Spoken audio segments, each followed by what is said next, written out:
እግዚአብሔር ብቻ የሚተማመን ሰው ያለ ይመስላችኋል? በቃ ቅዱስ ዳዊት ይለያል። ቃላቶቹ ሁሉ ጣፋጭ ናቸው፣ ፈዋሽ ናቸው። የእውነቴን ነው የምላችሁ። እኔ አሁን ዛሬ በጣም ደብሮኝ ነው ያለው። ማለት እኔ ምንም ነገር አልሆንኩኝም እኮ ግን በጣም ደበረኝ፣ ዝም ብሎ ደብሮኝ አለ። ነገር ግን ትንሽ መዝሙረ ዳዊት ገለጨ፣ ትንሽ ሳነብ ደግሞ ለቀቀኝ። እግዚአብሔር ይመስገን። የእውነቴን ነው የምላችሁ። ተመልከቱ ቅዱስ ዳዊት ምን እንደሚል። አቤቱ በቁጣህ አትቅሰፈኝ፣ በመዓትም አትገስጸኝ። እኔ ድውይ ነኝና አቤቱ ይቅር በለኝ። አጥንቶቼ ታውከዋልና ፈውሰኝ፣ ነፍሴም እጅግ ታወከች። አንተም አቤቱ እስከ መቼ ድረስ ነው? አቤቱ ተመለስ፣ ነፍሴንም አድናት። ስለ ቸርነትህም አድነኝ። በሞት የሚያስብህ የለምና በሲኦልም የሚያመሰግንህ ማን ነው? በጭንቀቴ ደክሜአለሁ፣ ሌሊቱን ሁሉ አልጋዬን አጥባለሁ፣ በእንባዬም መኝታዬን አራስኩ። ዓይኔ ከቁጡ እንባ የተነሣ ታወከች፣ ከጠላቶቼ ሁሉ የተነሣ አረጀሁ። ዓመፅን የምታደርጉ ሁሉ ከኔ ራቁ። እግዚአብሔር የልቅሶዬን ቃል ሰምቶአልና፣ እግዚአብሔር ልመናዬን ሰማኝ። እግዚአብሔር ጸሎቴንም ተቀበለ። ጠላቶቼ ሁሉ ይፈሩ፣ ፈጥነውም ይጐስቁሉ፣ ወደ ኋላቸውም ይመለሱ፣ ፈጥነውም ይፈሩ ይላል። እኔ ድውይ ነኝ አለ፣ እኔ ታናሽ ነኝ አለ። ከዚያስ ሌሊቱን ሁሉ በእንባዬ አልጋዬን አረስኩ አለ። ከዚያስ በእግዚአብሔር ግን እግዚአብሔር ልመናዬን ሰማ።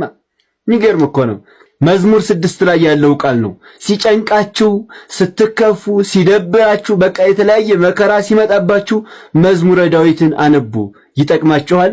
ቪዲዮ ደግሞ ለብዙዎች እንዲዳረስና ብዙዎች እንዲጠቀሙ ሼር አድርጉት። እወዳችኋለሁ። ክብር በሉልኝ።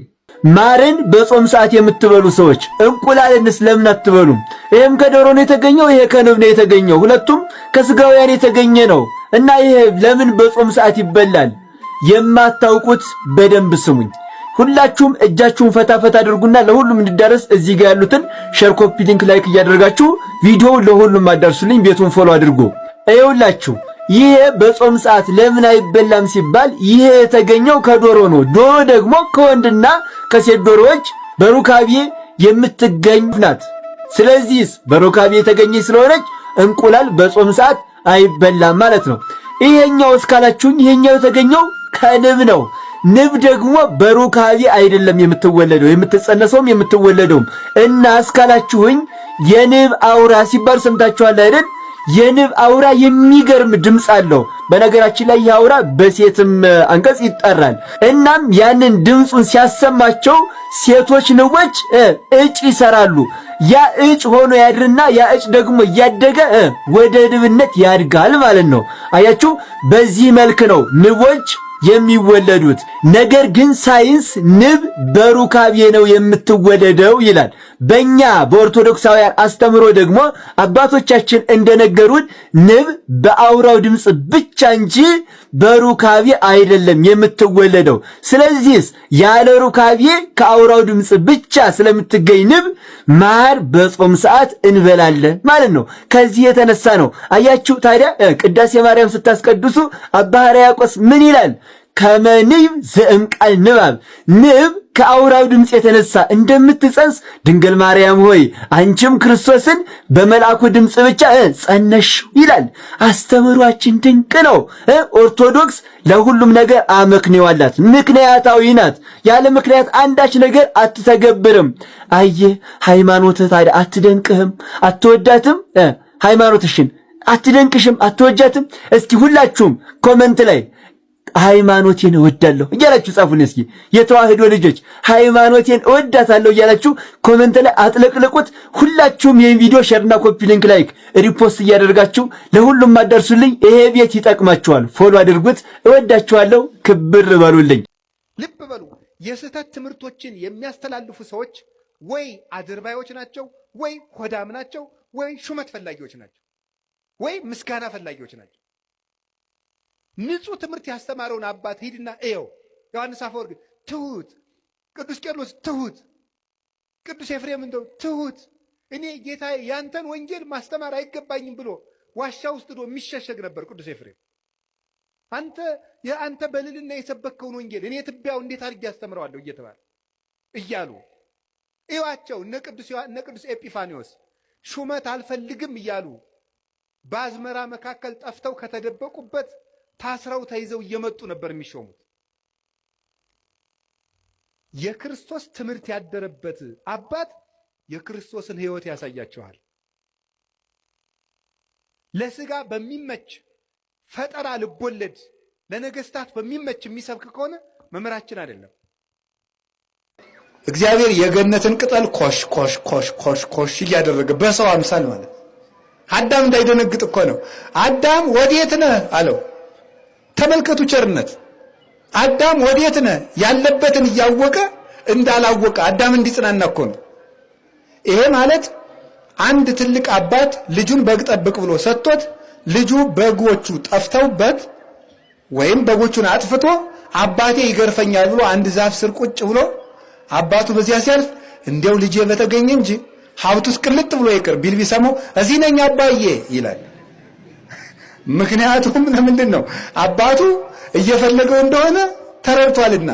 አዳም አባቱ እግዚአብሔር እየፈለገው እንደሆነ እንዲያስብ አዳም ወዴት ነህ አለው።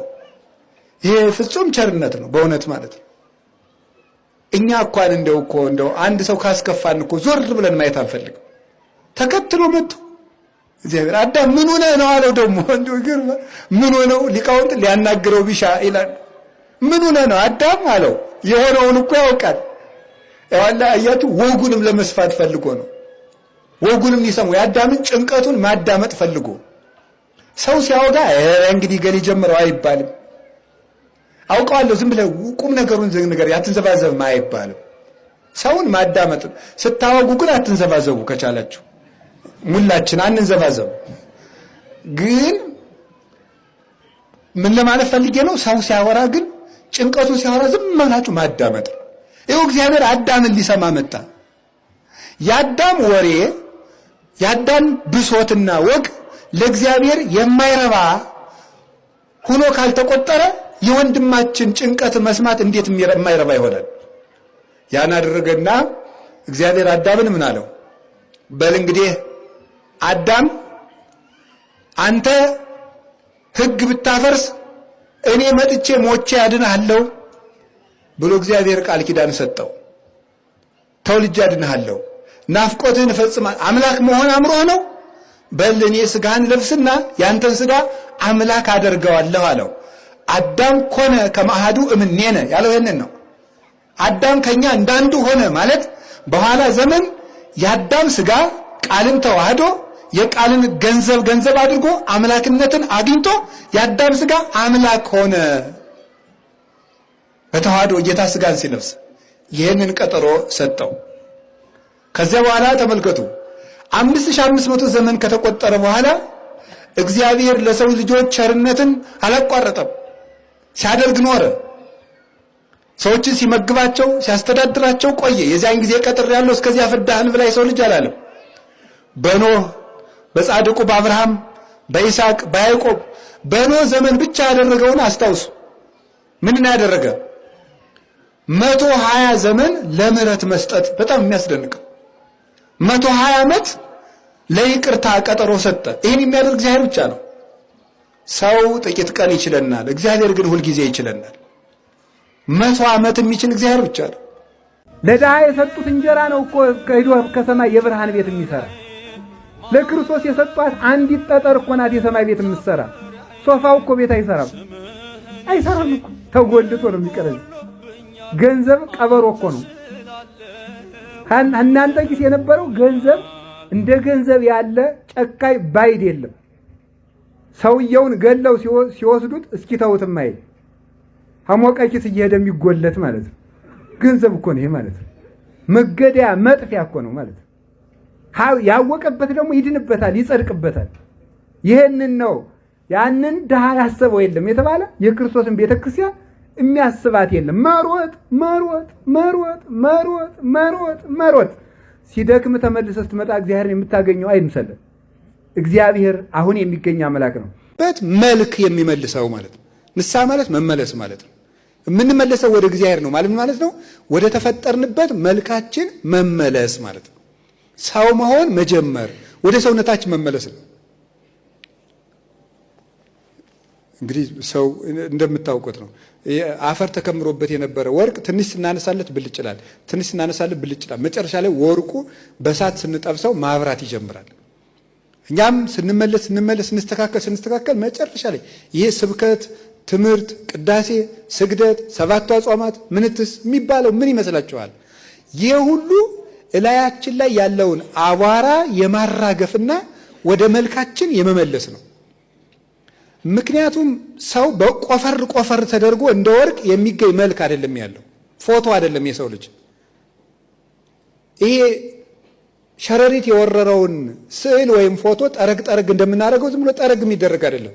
የሰው ልጅ መልኩ ትልቅ እንደሆነ የሚጫነው አቧራም ትልቅ ነው። ያ እንዲለቀው ነው። አያችሁ፣ ይሄ ሁሉ ማንጻት ነው። ከዓመት ከ365 ቀን ከ200 በላይ ያለው እንድንጾም የሚደረገው እንድንነጻ ነው፣ ማንጻት ነው። ቅዳሴ የሚቀደሰው ለምንድን ነው? ለማንጻት ነው። አብ ወልድ መንፈስ ቅዱስ ያነጽሁ፣ አብ ወልድ መንፈስ ቅዱስ ያጸርዩ፣ አብ ወልድ መንፈስ ቅዱስ ይቀድሱ።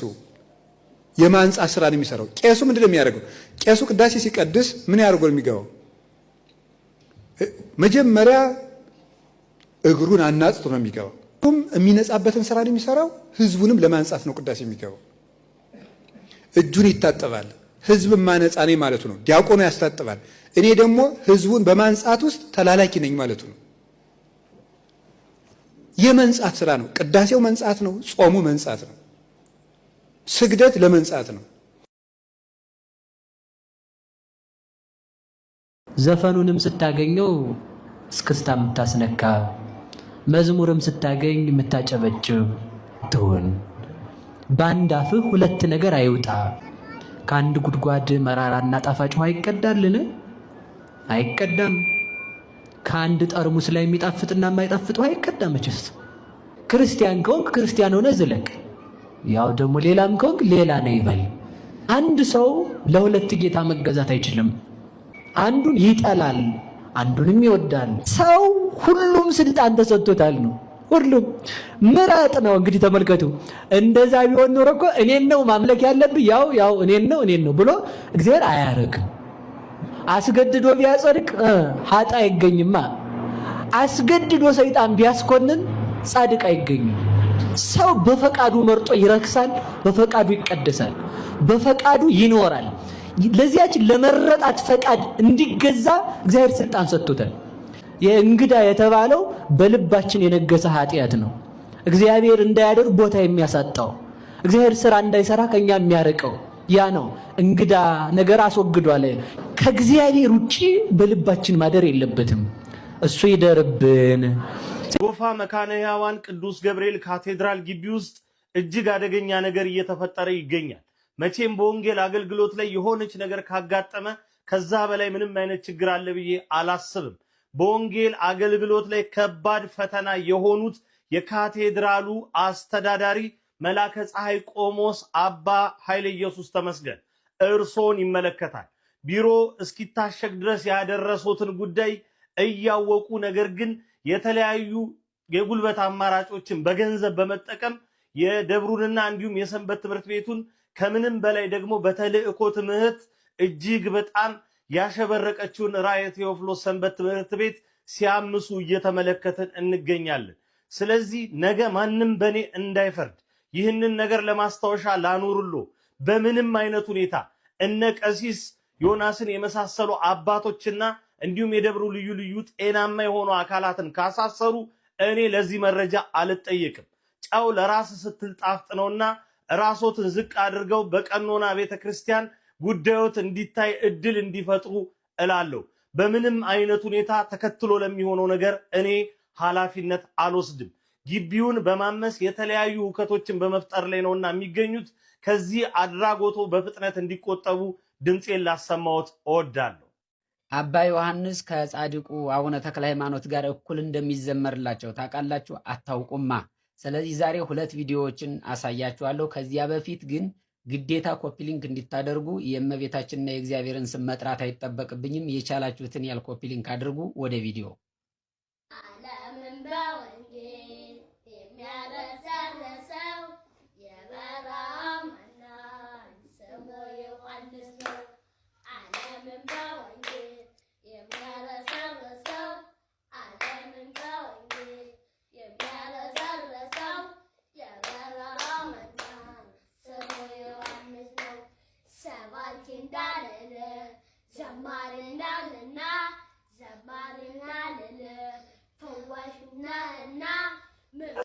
እንዳያቸዋቸው ህፃናቱን በዚህ ልክ እንግዲህ እየገደሏቸው እያለማመዷቸው ነው ማለት ነው። ሌላው ደግሞ የኢትዮጵያን ምድር አረስከው በመስቀል ጭንጫው ፈራረሰ ተዘራበት ወንጌል ትናንት የዘራኸው ዛሬ ለእኛ ሆኗል። አምላከ ዮሐንስ ብለን ተማጽነናል። አምላከ ተክልዬ ብለን ተማጽነናል። ሐዋርያው መለኩሴ የመረጦ ስላሴ ሐዋርያው መለኩሴ የመረጦ ስላሴ ዋስተበቃ ሁናት ዮሐንስ ለነፍሴ ዋስተበቃ ሁናት ተክልዬ ለነፍሴ። እኔ ያው ያለ መረጃ አላወራም፣ ያለ ማስረጃ አላወራም።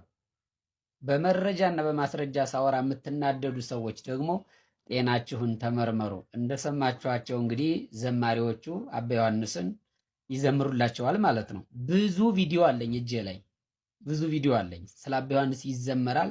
ከጻድቁ አቡነ ተክለ ሃይማኖት ጋር አስተካክላ ስዘምርላቸው ሰምታችኋል። መቼም በጆሮአችሁ በአይናችሁም አይታችኋል።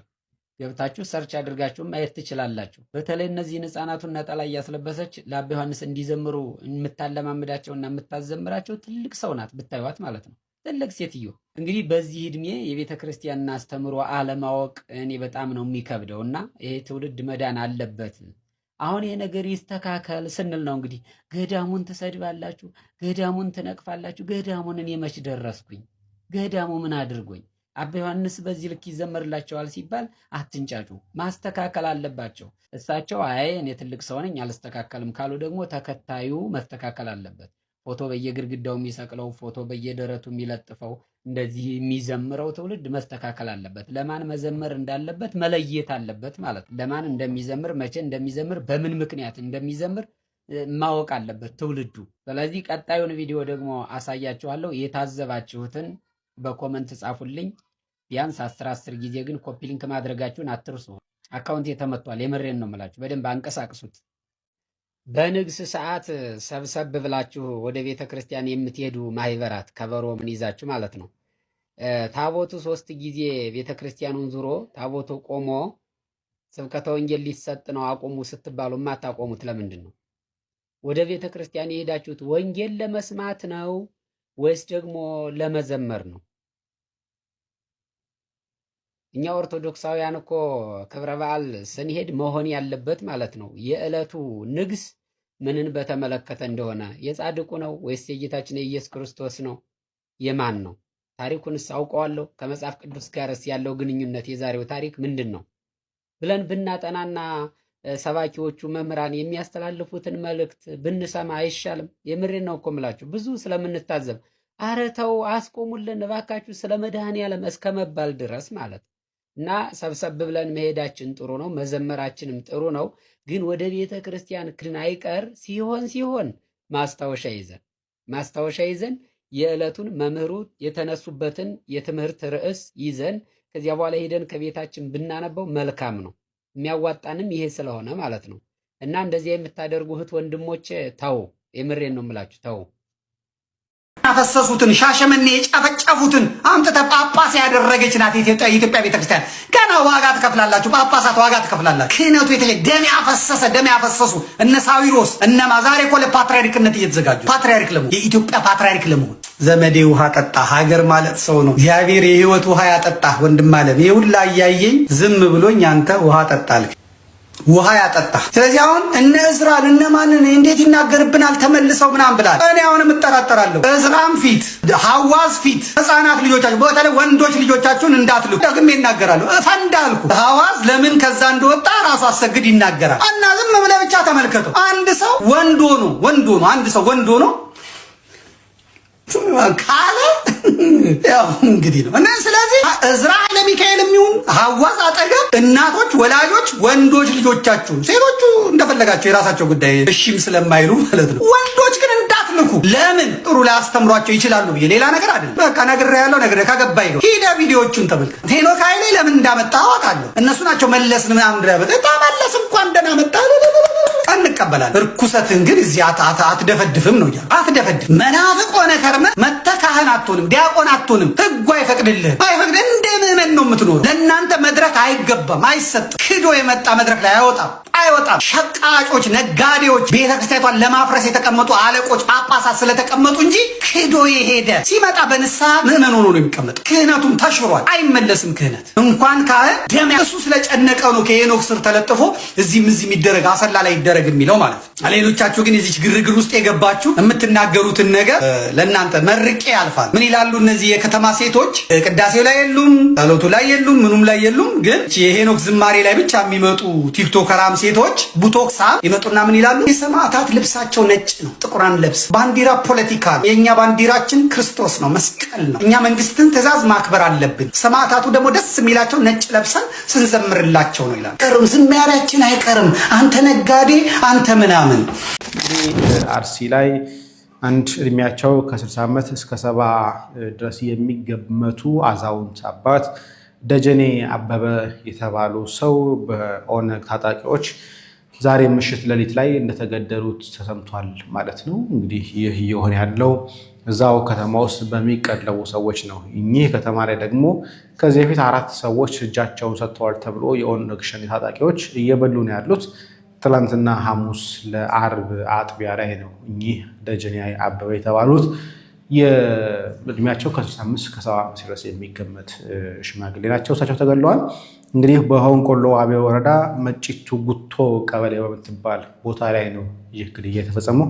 ከዚህ በፊት ላይ እዚህ አካባቢ ላይ እነነጋ የሞቱበት እንደሆነ ዘገባዎችን ስንሰራላችሁ ነበር የምናስታውሰው ጉዳይ ነው። አሁንም የአርሲ ኦርቶዶክሳውያን ግድያ አልቆምም። ከዚህ ጋር በተገናኘ ታዲያ ወንድማችን ዲያቆን ፋሲካውም ሀሳብ አንስቷል። ላሰማችሁ።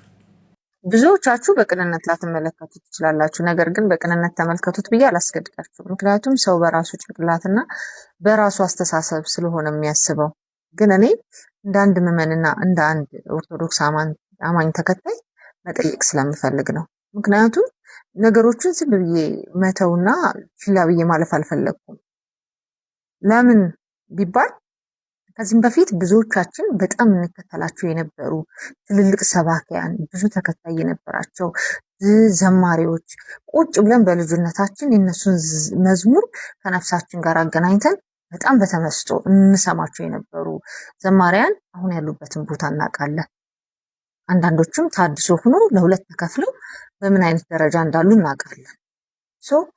እኔም አሁን ጥያቄ የሆነብኝ በአላፋት ዝማሬ ላይ የቀረበው የጾም ብፌ ለኔ ጥያቄ ነው። ምክንያቱም የኢትዮጵያ ኦርቶዶክስ ቤተክርስቲያን የአጽዋማት አስተምሯ ይሄ ስላልሆነ ጾም ማለት ከእግዚአብሔር ጋር የምንገናኝበት ትልቁ ላይናችን ነው። በመጽሐፍ ቅዱስም ታሪክ ብዙዎች በጾም እግዚአብሔርን አግኝተዋል። እንደ ምሳሌ አናንያ፣ አዛሪያ፣ ሚሳኤል፣ ዳንኤል በንጉሱ ቤት ጮማ በሚታረድበት ድሎት ባለበት በንጉሱ ቤት ያደጉ ልጆች ናቸው። ነቻቸው ኑሮ ጠልተው በቃ ከእግዚአብሔር ጋር መገናኘት የምንፈልገው በጾምና በጾም ብቻ ነው ብሎ እግዚአብሔር እንዳገኙት መጽሐፍ ቅዱስ ይናገራል። ስለ ኢትዮጵያ ኦርቶዶክስ ቤተክርስቲያን የጾም አስተምሮታን የእንስሳት ተዋጽኦን ብቻ አይደለም የምትከለክለው፣ የእንስሳት አስተዋጽኦን ሊተኩ የሚችሉ የጾም ምግቦችንም ትከለክላለች። በደንብ አድርጋ ነው የምትከለክለው። ስለዚህ ለምሳሌ ብንወስድ አንድ አቮካዶ ከ4 ከ6 እንቁላል ጋር እኩል ኮንተንት አለው ተብሎ ይታሰባል አይደለም? እነዚህ የጾም ብፌዎችም የእንስሳን አስተዋጽኦ ይተካሉ። ይሄ ታዲያ ምንድነው? ከኢትዮጵያ ኦርቶዶክስ ቤተክርስቲያን የአጽዋማት አስተምሮት ጋር እኔ ስላልተገናኘልኝ ነው እንጂ እንስጥ ብለናል ያለውን የቄሱን አስተምሮ ስለመሰለኝ ነው። ይሄ እንዲመለስልኝ ስለምፈልግ ነው እንጂ ከክፋት አይቼው አይደለም። መንገዶቹ በኋላ ወደ ሌላ ነገር እንዳያመሩ እየሰጋው ስለሆነ ይሄንን አድርሱልኝ ሊመልስልኝ ለሚችል ሰው ማለት ባደረገው የመስቀል አደባባይ ላይ የተደረገውን የአላፋት ዝማሬን በተመለከተ በርካታ ነጥቦችን አንስተን ስንወቅስ፣ ስንተች፣ አስተያየት ስንሰጥ ነበር እና ይሄንን ተከትሎ እንግዲህ የአላፋት ዝማሬ እንደምታውቁት ያው መንግስት ለራሱ በሚመቸው መንገድ ተጠቅሞበታልም አጀንዳውንም አስፈጽሞበታል። ያ ሆኖ ግን አንድ የወጡ መረጃዎች አሉና ፖስተሩ ላይ እንደምታዩትና እንደምትመለከቱት ከአላፋት ዝማሬ ወደ ቅዳሴ ተሸጋግረናል የሚል ወይም ደግሞ አሳድገነዋል ወይም ከፍ አድርገነዋል የሚል ዛሬ ጠዋት እንግዲህ ሲነጋ አይተናል፣ በእኛ ማለት ነው። በእነሱ ደግሞ እንግዲህ ወደ ከሰዓት አካባቢ ሊሆን ይችላል አላቅም። በኢትዮጵያ ሰዓት አቆጣጠር ግን ያው እንደምታውቁት ሌሊት አገልግሎት ነበረ። ብዙ ሰው አገልግሎት ከሆነ ይተኛል። ከዘክተኛም በኋላ ደግሞ ቤተሰብ አለው፣ ከቤተሰቡ ጋራ ይሄንን በዓል ያከብራል ማለት ነው። ጃንደረባው የተሰኘው እንግዲህ ኢጃት የተሰኘው ተቋም በዲያቆን ሄኖክ ኃይሌ የሚመራው የአእላፋት ዝማሬ ወደ አእላፋት ቅዳሴ ሊያድግ ነው ይላል እና ጃንደረባው ሚዲያ ታህሳስ 2018 ዓ.ም አዲስ አበባ ኢትዮጵያ ይላል እና 3 ነገሮችን አስቀምጧል በውሳኔው ላይ ማለት ነው። የአእላፋት ዝማሬ ዋዜማ እንዲካሄድ ተወስኗል ይላል። ያ ማለት ምንድነው?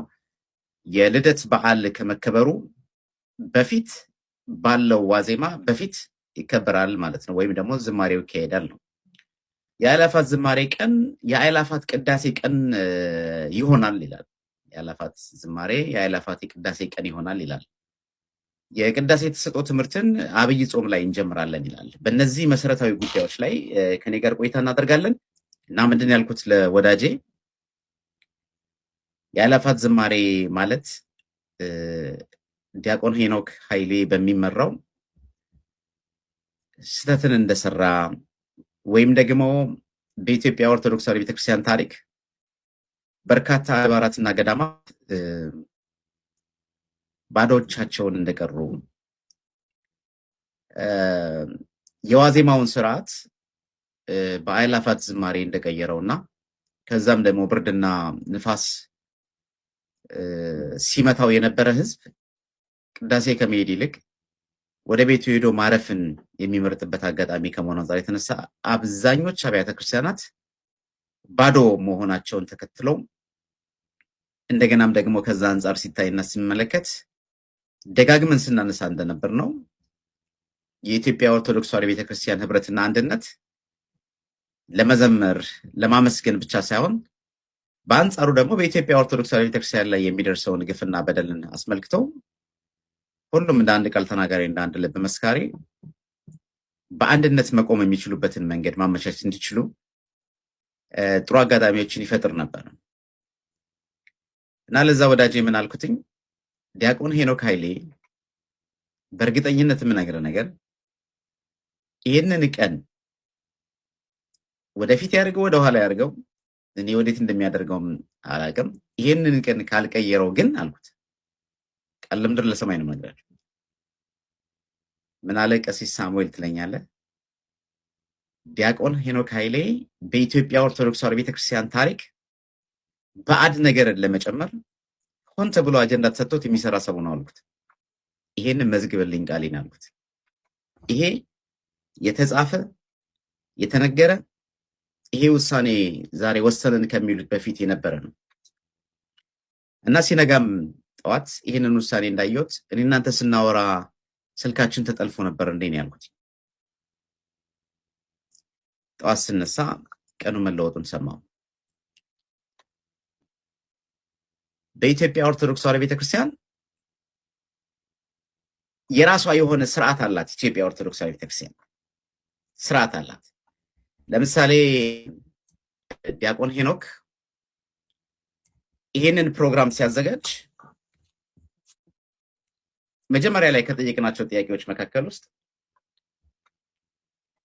ህዝቡን መንግስት ከጀርባ አለ በሚለው ዙሪያ ላይ ማንም የለም ከኔ ጀርባ ያሉት ሰብአ ሰገል ናቸው የሚል መልስ ከመለሰልን በኋላ ይህንን ፕሮግራም ለማድረግ የታሰበበት ዋናው መሰረታዊ ዓላማ በአእላፋት ዝማሬ ወደ ኮንሰርት የሚሄደውን ህዝብ ለመያዝ ነው የሚል አመክንዮ ሰጥቶናል። ይሄ ቪዲዮ ውስጥ ያለውን ነገር ማየት ትችላላችሁ። እንግዲህ ከዘፈን ከሆነ ኢንስቴድ ኦፍ ቅዳሴ ከማስቀደስና ማህሌቱን ከመቆም ወይም ደግሞ የልደትን በዓል በቤተክርስቲያን ከማዋል ይልቅ ኮንሰርት ሄዶ የሚለውን ህዝብ በዝማሬ መያዝ ከሆነ ዓላማው አነሳሱና ስንመለከተውና ስናየው ዘፈን ኮንሰርት የመዝሙር ኮንሰርት መምጣቱ እንደተጠበቀ ሆኖ ነገር ግን ከተነሱበት ዓላማ በልደት በዓል ቤተክርስቲያን ሄዶ እንዲውል እንዲያስቀድስ የዕጣኑ ጢስ ጸበሉ እንዲጠጣ የማህሌቱ ድባብ ዝማሬው በውስጡ እንዲነግስ የተሄደበት ርቀት ግን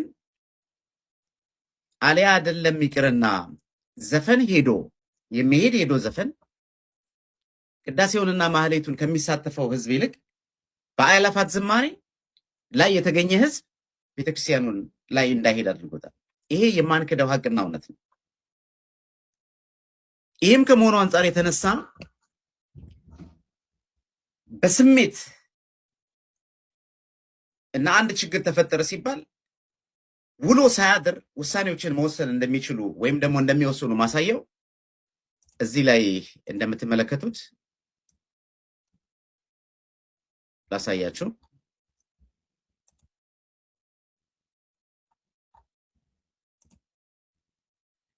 እዚህ ላይ እንደምትመለከቱትና እንደምታዩት ልደት ነው። ሌሊቱ ሙሉ ሲያገለግሉ አድረዋል ብለን እናስብ። ከአእላፋት ዝማሬ በኋላ አትሊስት አዘጋጆቹ ቤተክርስቲያን ሄደዋል ብለን አስዩምና ቤተክርስቲያን ያስቀደሱ። ቅዳሴው ሌሊት 9 ሰዓት ላይ አለቀ። ወደ ቤታቸው ገቡ። የሚበላ በሉ፣ ጠጡ፣ ተኙ። 6 ሰዓት ሊነሱ ይችላሉ። ከተነሱ በኋላ ልደት አለ፣ ላይክ ቤተሰብ አለ፣ ሌሎች ነገሮች አሉ። ግን የተሰራው ስህተትን በግልጽ ጎልቶ ስለታየና ስህተቱን ማረም ተገቢ ነው ብሎ ስላመነ ምንድን ነው የሆነው? ስህተቱን ተገቢ ነው ብሎ ማመን ስለተገባ ውሎ ሳያድር እንደምታውቁት ቅድም ነግሬያቸዋለሁ፣ ልደት ነው። በምን ሰዓት ተሰብስበው ዛሬ ጠዋት ገና ነው። ከዛ በኋላ እንደሚታወቀው ስብሰባ አመራሮቹ መጠራት አለባቸው። ተገናኝተው ምን ብለው በአስቸኳይ ውሳኔ ተወሰነ። የአእላፋት ዝማሬ ወደ አእላፋት ቅዳሴ የተቀየረ። ከዚህ በኋላ የአእላፋት ዝማሬ የሚከናወነው ዋዜማ ነው ብሎ እርፍ አለ። ከዛ በኋላ ደግሞ ቅዳሴውን በተመለከተ አብይ ጾም ላይ እንጀምራለን አለ። እስኪ ንጹህ ህሊና ያለን ሰዎች በንጹህ ህሊናችን እናስብና ይሄ ውሳኔ በጣም ብዙዎች ሲያራግቡት አይተናል። በጣም ብዙዎች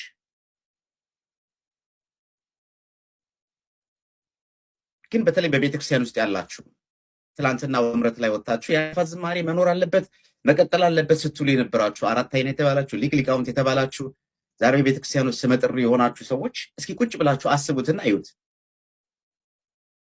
ይሄ ውሳኔ ችኩል ነው። ይሄ ውሳኔ ያለ ጥናት ነው። ይሄ ውሳኔ ስሜታዊ ነው። ይሄ ውሳኔ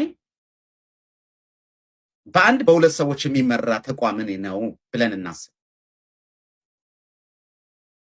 አብያተ ክርስቲያናት ቅዳሴያቸው ሁሉ ባዶ ስለሆነ ቅዳሴው ስለታጎለ ቀኑ መቀየር አለበት። እሺ መልካም፣ ሁላችንን የሚያስማማ ነው። ቀኑ መቀየር አለበት። ቀኑን ግን ወዴት ነው የቀየረው? ዋዜማ ይላል። ክርስቶስ ተወለደ ብለን የምንዘምረው መቼ ነው? ክርስቶስ የተወለደው ክርስቶስ የተነሳው እነዚህ ሁለት በዓላት ሌሊት ከቅዳሴ በኋላ ቅዳሴው አልቆ የምስራቹን ካበሰረም በኋላ ወይም ደግሞ ቅዳሴ ከመግባቱ በፊት ዜማዎቹ ይዜማሉ። ክርስቶስ ተንሥአ በሙታን እያሉ ወይም ደግሞ ቤዛ ኩሉ ዓለም እያለን መንክር ስብሐተ ልደቱ እያለን እንዘምራለን። አማን በአማን እያለን እንዘምራለን። ከዛ በኋላ የትንሣኤ አዋጅ ይታወጃል ባለቃው። ከዛ በኋላ ዝማሪያችን ሁሉ ይቀየራል። ቅዳሴው ስርዓቱ ካለቀ በኋላ ፍስክ መብላት ጾም ስንበላ የነበረን ሰዎች ወደ ፍስክ እንቀየራለን። ምን አይነት ልማድ እያመጣ ነው ዲያቆን ሄኖክ በኢትዮጵያ ኦርቶዶክስ ቤተክርስቲያን ውስጥ? ያለ ጥናት ያለ ምክር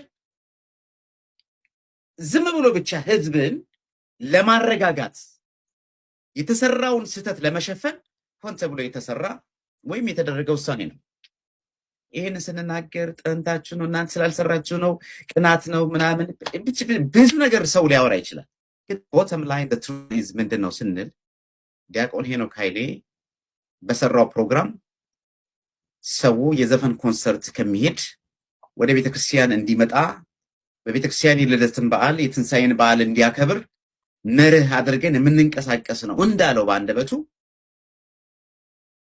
ዘፈን የሚሄደው ሄዶ ቤተክርስቲያኑ ሙሉ ሆኖ ከመሐሌት ጀምሮ እስከ ቅዳሴ ድረስ የሚሳተፈው ህዝብ ዛሬ ኦርቶዶክሳውያኑ ራሳቸው ዘፈን የማይሄዱትም ሰዎች ሙሉ በሙሉ ማለት ይቻላል በቅዳሴውም በመሐሌቱም ላይ ሳይሳተፉ ቀርተው ከታ አብያተ ክርስቲያናት እና አድባራትና ገዳማት ሰው አልባ ሆነው ቅዳሴውን አከናውነዋል።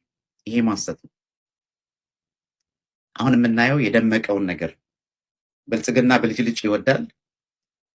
ለብልጽግና ግብአት የታየውን ህዝብ ከተማችን ደምቃ አበባ አየናት፣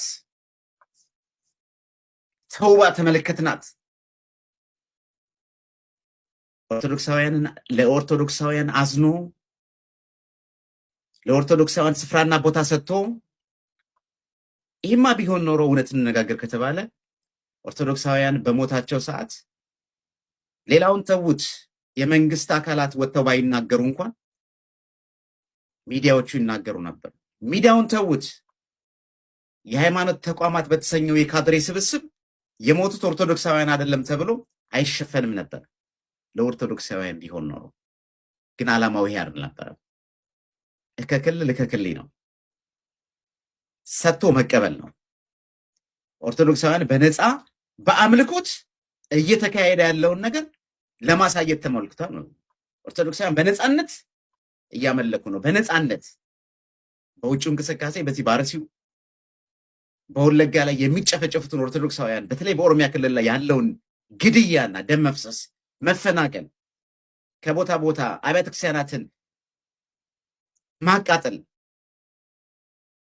ካህናት ስራ አስኪያጆችን መግደል እንዳይታወቅ እንዳይታይ ይሄ መሸፈኛ ይሆናል ከሚል አንፃር ከተማችን ደምቀዋለች። እኛ ስለኛ ኦርቶዶክሳዊ ማንነት አንድ ፕሮቴስታንት ተነስቶ ወጥቶ ነው እንዴ ኦርቶዶክሳውያን ደምቀዋሉ? ሲጀመር በመጀመሪያ ደረጃ በዚህ ፕሮግራም ውስጥ የተጠመቀው ማን ነው? የተጠመቀው ማን ነው? የተጠቀመው ማን ነው? ምንድን ያገኘነው እኛ ኦርቶዶክሳውያን? እንደዚህ በስተን ወጥተን ታየን? ለጥምቀት እንወጣለን፣ ለመስቀል እንወጣለን፣ በተለያዩ በንግስ አድባራትና ገዳማት ላይ በሚካሄዱት ንግሶች ላይ ወጥተን እንታያለን። እሺ ከዛስ በኋላ ዛሬ እኮ የሚያገለግሉት አጥቢያ ቤተክርስቲያናት የሚከፍሉት ለልደት ለበዓላት ለትንሳኤ ሲሆን ቦነስ ይሰጣቸዋል። ከአካውንታቸው ውስጥ እየተመዘበረ እኮ ነው ገንዘብ የወጣው እየተመዘበረ። ውድ ኦርቶዶክሳውያን ቴሌሚዲያን ኮፒ ሊንክ ሼር ሪፖስት እያደረጋችሁ የአላፋት ዝማሬ እንዴት ነበረ? አብዛኛው ኦርቶዶክሳዊም ተነቃቅቷል በአላፋት ዝማሬ። የውጭ ሚዲያዎችም ሲዘግቡት እንደነበረ ይታወቃል። በመጪው መጋቢት ደግሞ እንደ ኢትዮጵያ 500 ፓስተሮች ሊመጡ እንደሆነ ታውቋል። ከ127 ሀገራት የተወከሉ ናቸው። ግሎባል ቸርች ሙቭመንት ነው። ከ5 ዓመት በፊት የተመሰረተ ተቋም ነው። ከኋላ የምትመለከቱት ሞተስ ዳይድ የጌታ እንቅስቃሴ ብለውታል። ከኋላ እንደምትመለከቱት በመጪው መጋቢት 16-22 ለአንድ ሳምንት የሚቆይ ታላቅ ኮንፈረንስ በኢትዮጵያ በአዲስ አበባ ተዘጋጅቷል። ዓለም አቀፍ ሚዲያዎችም ይመጣሉ ተብሎ ይጠበቃል። ኮፒ ሊንክ ሼር ሪፖስት እያደረጋችሁ እንዴት አደራችሁ? አንዳንድ ሰዎች ሰሞኑን በሰራሁት ቪዲዮ ላይ አንተ ኦሮሞ አይደለህም እያሉኝ ይገኛሉ። እኔ ኦሮሞ ነኝ፣ ኢትዮጵያዊ ኦሮሞ ነኝ። ከፈለጋችሁም ስሜ ኬኩን ሐሰን ቡታ ዋቀዮ ዱሉ መልከቶ ምናምን እባላለሁ። ባይሆን ብዙ ጊዜ እኔ ኦሮሞ ነኝ የሚሉ ሰዎች እኔ አሁን ካለኝ ልምድ አንጻር ነው የምነግራችሁ። ካለኝ ልምድ አንጻር እኔ ኦሮሞ ነኝ የሚሉ ደፍረው እኔ ኦሮሞ ነኝ ገለው እኔ ኦሮሞ ነኝ ኦኬ ሰርቀው እኔ ኦሮሞ ነኝ ሲያዝ የሚሉ ሰዎች ብዙ ጊዜ በጉዲፈቻ ኦሮሞ የሆኑ በሃርማሆዳ ኦሮሞ የሆኑ በለለበቻ ኦሮሞ የሆኑ ናቸው። ብዙ ጊዜ ኦሮሞን መደበቂያ ለማድረግ ኦሮሞ የሆኑ ናቸው። እኔ ኦሮሞ ነኝ ይላሉ። እኔ ለምሳሌ ኦሮሞ ስለሆንኩኝ ኦሮሞ ነኝ አይደለም። ከዛ ውጭ የኦሮምኛ ቋንቋን ልክ እንደ አማርኛ አቀላጥፌ መናገር ኦሮሞ ነኝ። በቃ አለቅ። ምንም እንትን የለውም። ኦሮሞ መሆን ማለት ሌሎችን መጥላት ማለት አይደለም። ሞኝ አትሁኑ። ኦሮሞን ኡመተ ሰፉ ቤኩ። ኦኬ ኦሮሞን ኡመተ ዋቃ ቤኩ፣ ኡመተ አርዲ ቤኩ። ኦኬ ኡመተ ኤኙማ ሳ ቤኩ። ኦሮሞን መቃ ኦሮሞን በሌሲና መቃ ኦሮሞን ጥሬሲና። ኦኬ ኦሮሞ ከሌላው ማህበረሰብ ጋር በሰላም የሚኖር ህዝብ ነው እንጂ መደበቂያ ዋሻ አይደለም። ባለ ጊዜ እየተባለ አታሰድቡን። እኛ መሰረብ አንፈልግም በእናንተ ምክንያት። ሌቦች በቃ ሌባ ነው። በቃ ሌባ ብሔር የለውም። ደፋሪ ብሔር የለውም። ኪለር ገዳይ ብሔር የለውም። መደበቂያ አታርግ። ከወንድሞቻችን ጋር በሰላም መኖር እንፈልጋለን ነው ያልኩት። ይሄ ለምን ቆረቆራችሁ? አቲ ኦሮሞ ዳቢቴ ፋራ ምን አይነት ሙር ነው ደግሞ ያመጣችሁት? አሁን ምን ደሜን ቀርታ አይታል? አዎ እርግጥ ደሜ ቢቀዳ ኢትዮጵያዊ ነኝ፣ ከሁሉም ቅልቅል ነኝ። መጽሐፍ እንደሚናገረው የሴም የካም የያፌት ነገዶች ቅልቅል ነን እኛ። መልካቸው እንደ ነብር ዥንጉርጉር ብሎ ያስቀምጠናል። ሰኒም ቦራት ይገሩ ስርዓት ያዙ አደጌ